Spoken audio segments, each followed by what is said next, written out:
大家好，欢迎回到银铃智慧。今天我们要聊的是许多长辈常常提到的问题：我年纪大了，睡不好也正常吧？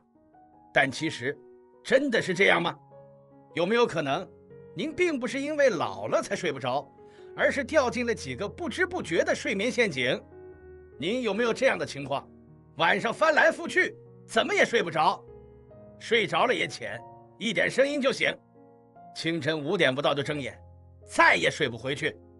白天提不起劲，晚上却偏偏清醒，或者一觉睡醒却觉得更累。很多长辈都以为这就是年纪大了的正常现象，但医生说，其实不全是。随着年纪增长，确实我们的睡眠结构会改变，像深层睡眠时间会变短，入睡时间拉长，褪黑激素分泌减少，醒来次数变多。但如果因此彻底失眠，半夜频醒，白天精神不济，那就不能只怪年龄了。真正的问题很可能是生活中一些我们习惯了的行为，正在悄悄破坏我们的睡眠。比如，白天打盹太多，晚上自然不困，一到黄昏就开灯、关窗，影响褪黑激素。睡前看手机、看电视，反而越看越精神。这些都是看似无害，却让您越睡越差的睡眠陷阱。而今天，我们就来深入聊聊这6个关键陷阱，了解背后的科学原理，再提供简单实用的应对方式，帮您一夜好眠，隔天神清气爽。请您务必看到最后。第6个陷阱，甚至可能是许多长辈每天都在做的事，但它正在悄悄偷走您的深层睡眠。那我们就从第1个陷阱开始吧。我们常听长辈说，我一到晚上就睡不着，白天不睡会撑不住啊。但其实，第1个大陷阱就是白天打盹太久、太频繁。年纪越大，体力容易疲惫，很多人习惯午饭后躺一下，坐着就睡，有时候上午补一下，下午再来一觉，看起来好像是在补眠，但结果却是晚上更不困，半夜更清醒。研究显示，白天午睡时间最好控制在20到30分钟以内，如果超过这个时间，反而会打乱人体的睡眠驱动力。简单说，就是晚上该困的时候不困了，特别是午睡超过1小时或傍晚时段小睡，等于直接透支了晚上的睡意，晚上当然翻来覆去，难以入眠。那该怎么办呢？医生建议，中午饭后如果想小睡，请设定闹钟，20分钟刚刚好，而且一定要在下午3点以前结束午睡，否则身体到了晚上就会搞不清楚该不该睡。再来说说第2个常被忽略的陷阱，不晒太阳，褪黑激素分泌变差。有些长辈白天都在家里，窗帘拉着，几乎没接触阳光，尤其现在高楼多，室内照明又是冷光灯，其实根本没法刺激我们身体日夜节律。人体的睡眠节奏主要是靠一个叫褪黑激素的东西来维持，这种激素只有在白天有充足阳光刺激，晚上变暗的情况下，才能在脑中正常分泌。如果您白天都窝在家里，不开窗，不晒太阳，身体就会误以为现在还是黄昏，还是白天，结果到了晚上，褪黑激素不足，根本睡不着。所以医生建议中老年朋友们每天白天至少晒太阳15到30分钟，特别是早晨8点到10点之间的自然阳光，能有效帮助身体建立白天活跃、晚上休息的节律。晒太阳时不一定非要全身曝晒，只要手臂或脸部接触阳光就足够，边散步边晒，效果更好。总结一下这一段：陷阱1，白天睡太多太晚，晚上当然睡不着；陷阱2，不晒太阳，身体搞不清楚白天黑夜，褪黑激素跟着乱了套，想要晚上睡得香，先从控制午睡和接触阳光开始。接下来我们要讲更容易被忽略的陷阱3和4。很多人以为早点躺下是对的，其实刚好相反。很多长辈到了晚上7、8点，吃完饭洗完澡，觉得一天差不多了，就早早上床准备休息。但您有没有发现，越早上床反而越睡不着？在床上翻来覆去，越躺越烦，到了半夜才睡着，早上又醒得特别早。这其实是陷阱3，睡太早反而影响睡眠质量。年纪大了，确实容易早醒，但如果您把上床时间提前太多，而身体还没准备好入睡，就容易在床上胡思乱想，焦虑失眠。医生建议，不如晚一点再睡，等到真的眼皮沉了，再上床休息，这样可以缩短躺着却没睡着的时间，让身体建立上床就睡觉的联想。睡前可以选择做些缓和的事，听轻音乐、热水泡脚、简单拉筋、冥想放松，这些都能慢慢告诉身体该休息了。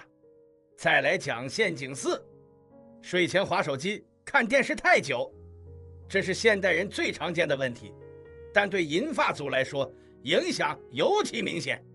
我们以为刷个短视频、看看新闻能助眠，其实正好相反。电子屏幕发出的蓝光会抑制褪黑激素的分泌，让您的大脑误以为现在还在白天，结果身体越看越精神，睡意全跑光。特别是一些刺激性的内容，看了新闻、股票、亲戚群消息，脑子开始想东想西，更难安静下来。所以医生建议，睡前30分钟尽量不看手机、不看电视、不滑平板，可以换成听音频节目、听自然声、听舒缓音乐，或是关灯冥想、深呼吸，都比蓝光刺激来得更有益。我们来听听一位观众的经验。林阿姨今年73岁，原本每天晚上都习惯看电视看到10点半，然后带着脑子还在运转的状态上床。她常说，我都躺2个小时还没睡着。后来她听了节目建议，试着关掉电视后散步10分钟，回家泡个脚，再听轻音乐入睡。不到2个星期，她说，我居然10分钟内就睡着了，早上也不醒那么早了。小结这一段。陷阱3，太早躺床，身体还没准备好，越躺越睡不着。陷阱4，睡前滑手机、看电视，蓝光刺激让大脑误判时间，失眠更严重。如果您也有这些习惯，今晚就试试看，晚一点睡，睡前不滑手机，让您的大脑真正慢下来。接下来我们要谈的陷阱5和6，很多长辈一听就点头，对，我每天都这样。但其实这2件事正悄悄破坏您的深睡眠。要继续听下去吗？我们马上揭晓。先来说说陷阱5，过度依赖安眠药。很多长辈失眠之后，第一时间想到的就是吃颗安眠药吧。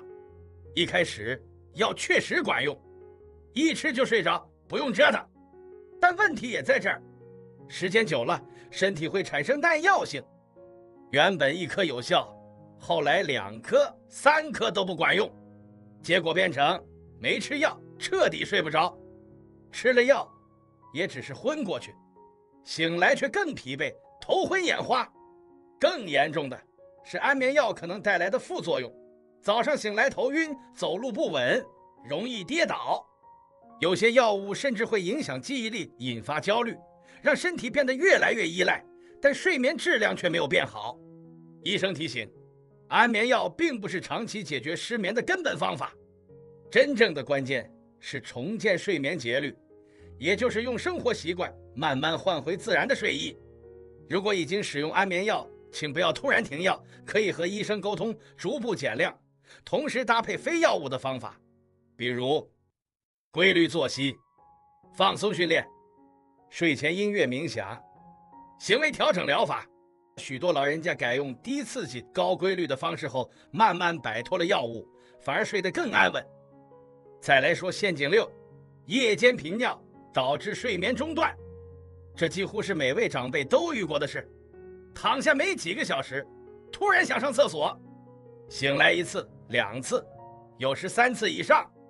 有些人起夜后还能再睡，但也有人一醒就彻底清醒了，再也回不到梦乡。为什么会夜尿频繁呢？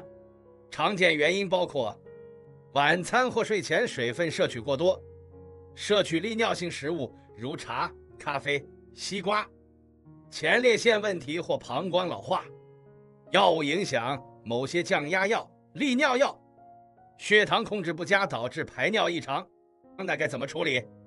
医生建议：第一，控制晚上水分摄取，晚餐后尽量减少喝汤、茶、咖啡，特别是睡前1小时，不要再大量喝水。第二，固定排尿时间，在睡前1小时内主动上2次厕所，帮助膀胱排空，减少半夜醒来的机会。第三，检查是否有潜在泌尿问题，如果起夜超过2次，影响生活质量，建议就医检查前列腺、膀胱、肾脏功能等。一位75岁的周伯伯分享，他原本每晚都要起夜3到4次，每次回来再睡都要耗上半小时，隔天早上精神非常差。后来他改了2个习惯，一是晚饭后不喝汤、不吃水果，二是睡前固定去厕所2次。1个月后，他发现自己只需起夜1次，而且醒了也能马上入睡，整晚睡眠时间总算拉得长了。总结这一段：陷阱5，长期吃安眠药，短期有用，长期失效，副作用大。陷阱6，夜里频尿不断醒，睡眠被切碎，质量大打折扣。如果您也遇到这样的问题，不妨从今天起调整饮水时间、饮食内容，逐步减少对药物的依赖，让身体重新回到自然的睡眠节奏。接下来，我们会为您总结这6个睡眠陷阱的重点，并提供一份银铃睡眠守则，帮助您建立一套适合自己的好眠计划。亲爱的朋友，我们今天讲了这么多，您还记得吗？这6个睡眠陷阱，其实很多人天天都在犯，有的是无意间养成的坏习惯，有的是我们误以为对身体好的做法，结果反而让睡眠越来越差。让我们一起来复习6大睡眠陷阱总结：白天活动太少，白白浪费身体的睡眠开关；午睡时间太长，影响晚上入眠，打乱生理节奏；晚上过早上床，身体还没准备好，反而越躺越醒；睡前滑手机看电视，蓝光刺激大脑，影响褪黑激素分泌；过度依赖安眠药，长期使用带来副作用，难以真正入眠；夜间频尿打断深睡眠，醒来后难以继续入睡。听完这6点，您是不是也在心里偷偷打了个勾？不用担心，发现问题就是改善的第一步。现在我要送您一份特别整理的银铃睡眠守则，一共6条，让您一步一步找回好睡眠。第1条，白天动起来，晒太阳，每天早上出门走走，动一动，晒晒太阳，帮助身体分泌褪黑激素，晚上更容易入睡。第2条，午睡不过30分钟，最好在中午12点到1点之间午休，超过30分钟就容易晚上睡不着。第3条，真正困了再上床，不要勉强自己早早躺下，等到有睡意时再去睡觉，减少翻来覆去的时间。第4条，睡前关掉电子设备，至少提前30分钟放下手机，关掉电视，改成听音乐、深呼吸、泡脚、聊天，都更有助睡眠。第5条，非必要不碰安眠药，若已经在服用，应在医生指导下逐步减少，同时用自然的方式调节睡眠。第6条，晚上控制水分，规律排尿，睡前3小时避免大量喝水，养成固定上厕所的习惯，避免夜里频繁醒来。这6条守则看似简单，但只要您能做到其中3、4条，很多睡眠问题都会慢慢改善。一位80岁的陈奶奶，原本每晚都睡得断断续续，白天精神差。她听了我们的建议，开始早起散步，控制午睡时间，睡前不再看手机。1个月后，她说：“我终于知道睡觉是可以练回来的。”亲爱的朋友，我们都知道，年纪越大，越珍惜每一晚好眠。一晚的好睡，不只是精神好、记忆清楚，更关系到心脏、血压、情绪，甚至免疫力。我们不能控制年纪，但我们可以选择用更科学、更温柔的方式照顾自己，不靠药，不靠熬，就从今天的银铃睡眠守则开始，慢慢找回属于您的熟睡时光。您觉得今天的内容实用吗？您有没有遇过这些睡眠陷阱？欢迎留言和我们分享您的经验。如果您喜欢这样轻松又实用的内容，请记得按个赞，订阅银铃智慧频道。我们每周都会带来一集，聊健康、讲心理、教生活技巧，陪您一起优雅变老，自在生活。感谢您的收看，我们下期见。